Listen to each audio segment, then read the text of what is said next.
Hi friends, welcome to Cooking Sparta. இன்னைக்கு நாம நாட்டுக்கோழி கிரேவி எப்படி செய்யறதுன்னு பார்க்கலாம்.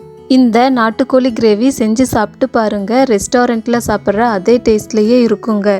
இந்த நாட்டுக்கோழி கிரேவி சாதம், இட்லி, தோசை, சப்பாத்தி, புரோட்டா கூட வச்சு சாப்பிட்டா ரொம்ப டேஸ்டா இருக்குங்க. வாங்க வீடியோக்குள்ள போகலாம். நாட்டுக்கோழி கிரேவி செய்யறதுக்கு ஃபர்ஸ்ட் நான் 1/2 kg நாட்டுக்கோழி எடுத்து மஞ்சத்தூள் போட்டு சுத்தமாக கழுவி வச்சிருக்கேங்க. இப்போ கிரேவிக்கு தேவையான மசாலா ரெடி பண்ணலாம். ஒரு மிக்ஸி ஜாரில் 1/2 டேபிள்ஸ்பூன் மிளகு, 1/2 டேபிள்ஸ்பூன் சீரகம், 1/2 டேபிள்ஸ்பூன் சோம்பு, ஒரு பட்டை, 5 கிராம்பு, கொஞ்சம் கறிவேப்பிலை, 2 பச்சை மிளகாய், ஒரு கைப்பிடி அளவு சின்ன வெங்காயம் எல்லாத்தையும் போட்டு தண்ணி சேர்க்காம அரைச்சி எடுத்துக்கலாம். இப்போ இதை ஒரு பவுலில் ட்ரான்ஸ்ஃபர் பண்ணிடலாம். அடுத்து மிக்ஸி ஜாரில் 5 முந்திரி பருப்பு, 1/2 கப் தேங்காய், 1/2 டீஸ்பூன் கசகசா போட்டு கொஞ்சம் தண்ணி ஊற்றி அரைச்சி எடுத்துக்கலாம்.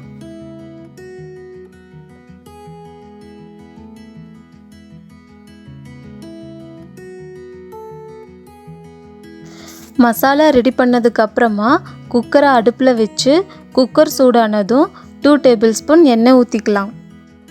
எண்ணெய் சூடானதும் ஒரு பிரியாணி இலை, ஒரு பட்டை, 4 கிராம்பு, ஒரு ஏலக்காய், 1/2 டீஸ்பூன் சோம்பு, கட் பண்ணி வச்சிருக்கிற சின்ன வெங்காயத்தை போட்டு வதக்கிக்கலாம்.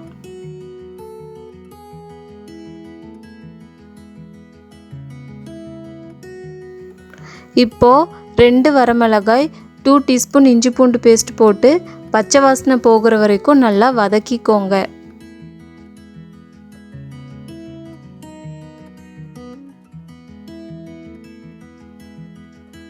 அடுத்து கட் பண்ணி வச்சிருக்கிற ஒரு தக்காளி ஆட் பண்ணிக்கலாம். இப்போ எல்லாத்தையும் சேர்த்து நல்லா வதக்கிக்கலாம். அடுத்து அரைச்சி வச்சிருக்கிற மசாலாவை ஆட் பண்ணிக்கலாம். இப்போ எல்லாத்தையும் சேர்த்து நல்லா மிக்ஸ் பண்ணிக்கலாம். இப்போ 1 டீஸ்பூன் காஷ்மீரி மிளகாய்த்தூள் ஆட் பண்ணிக்கலாம். காஷ்மீரி மிளகாய்த்தூள் ஆட் பண்ணும்போது காரம் கம்மியாகவும் கிரேவி கலர்ஃபுல்லாகவும் இருக்கும். காஷ்மீரி மிளகாய்த்தூள் இல்லாட்டி நார்மல் மிளகாய்த்தூள் 1/2 டீஸ்பூன் மட்டும் ஆட் பண்ணுங்க. 1 டீஸ்பூன் மல்லித்தூள் ஆட் பண்ணிக்கலாம். 1/2 டீஸ்பூன் மஞ்சள் தூள் ஆட் பண்ணிக்கலாம். இப்போ எல்லாத்தையும் சேர்த்து நல்லா மிக்ஸ் பண்ணிக்கலாம். அடுத்து க்ளீன் பண்ணி வச்சிருக்கிற நாட்டுக்கோழியை இதோட சேர்த்து நல்லா கிளறி விட்டுக்கோங்க.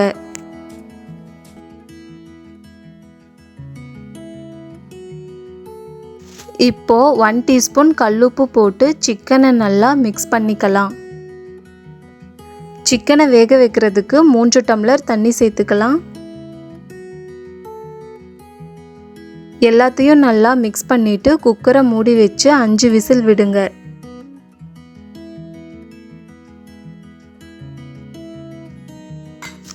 விசில் போனதுக்கு அப்புறமா குக்கரை ஓப்பன் பண்ணி பாருங்க.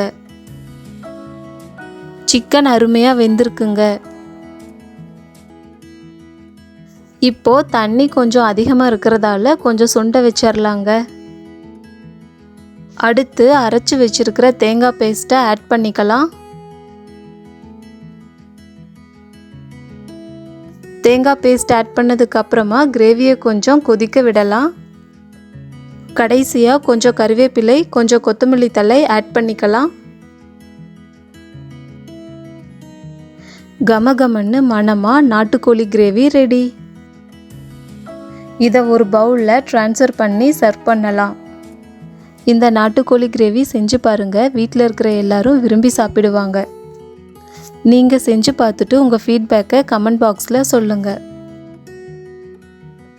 இன்னும் ஒரு நல்ல ரெசிபியோட அடுத்த வீடியோவில் உங்களை சந்திக்கிறேன். இந்த வீடியோ உங்களுக்கு பிடிச்சிருந்தா லைக் பண்ணுங்கள், ஷேர் பண்ணுங்கள், சப்ஸ்கிரைப் பண்ணுங்கள். மறக்காமல் சைடில் இருக்க பெல் பட்டனை கிளிக் பண்ணுங்கள். தேங்க்ஸ் ஃபார் வாட்சிங்.